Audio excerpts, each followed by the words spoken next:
So lastly, we have Medha Sharma from Nepal. And we wanted Medha, I know initially when we did the Menti, when we're doing the icebreaker, there were, in terms of what went well, some mentioned youth inclusion, but in terms of what needs to improve, a lot of you mentioned that we need to make sure that we're improving in terms of youth inclusion. So I would like to invite Medha to talk a little bit about her experience in terms of engagement of young people in accountability processes, and just her insights on youth-led accountability and where that is in Nepal and hopefully in the region as well, if she has that information. So welcome, Medha. Hi, Monday. Hello, everyone. Thank you for having me today.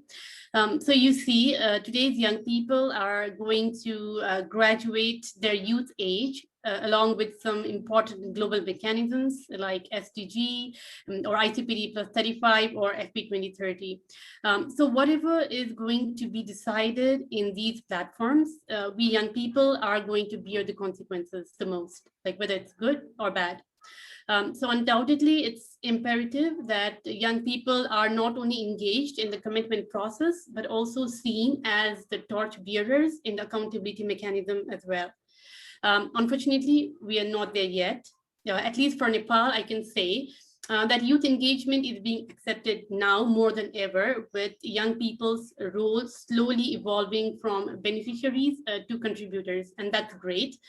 But when we are talking about higher level roles like policymaking or being the watchdog, it's still difficult to find those spaces. We have had some successes in the FP 2020 and other processes, but as a youth community, we are also trying to come together and put together the achievements we have made so that we can collaborate and go forward together. So I want to share about some of those key lessons. The first one is that youth-led accountability is not possible without having youth at those higher tables. So as a youth focal point of FP 2030 myself, I do realize that I am now in a much better position to question the accountability and influence the joint reporting for FP 2020 and 2030 process. So my engagement, my visibility, and my role as youth focal point has been much more credible with this representation. And I do realize that that wouldn't have been possible. Like, people would probably not hear my voices if I didn't have that youth focal point tag with myself. Secondly, I feel that young people have always needed to make extra efforts than others to gain those or the same leverage. So even in Nepal, after the restructuring from unitary to federal structure recently in 2017, Nepal's young people have been able to engage with their local governments to some extent. And even at this time of COVID, young people are doing their best. They're questioning the government. They are leading accountability at the grassroots. And we should definitely use some of these learnings for establishing youth-led accountability for the recommitment process as well. Thirdly, young people need to start early. So, during the ICPD plus 25 commitment process in Nepal in 2019, one strategy that we youth organization took was to have our foot forward already, so that when other CSOs were starting the commitment process, we had already done youth consultations and had a call to action at hand. So what that supported us to do was things started falling in place. So we were invited to CSO consultations, and we were more prepared. And we were also able to influence the government's commitment making process. And the government made a really strong commitment about young people at ICPD Forum.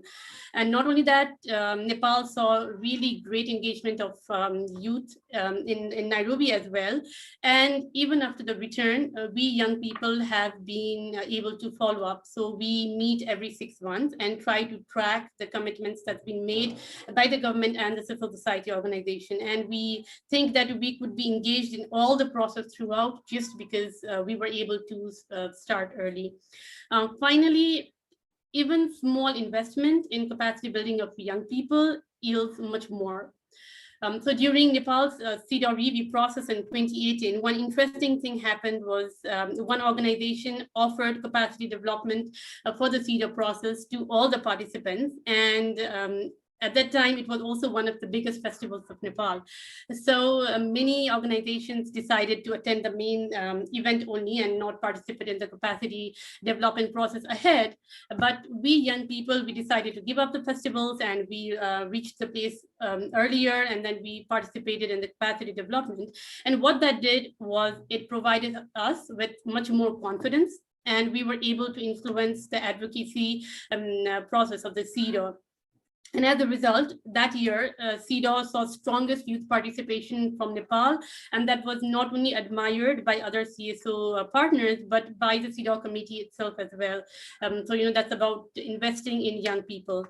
So I'd like to conclude by saying that we need more evidence like this. Like I learned about so many mechanisms even today. So we need more evidences like this so that we can make everyone hear loud and clear that adolescents and youth have the rights to participate in equal terms with stakeholders on things that matter to us. In Nepal, we are planning to use this strategy for FP2030 recommitment process as well and make our presence felt. Thank you so much, Mande.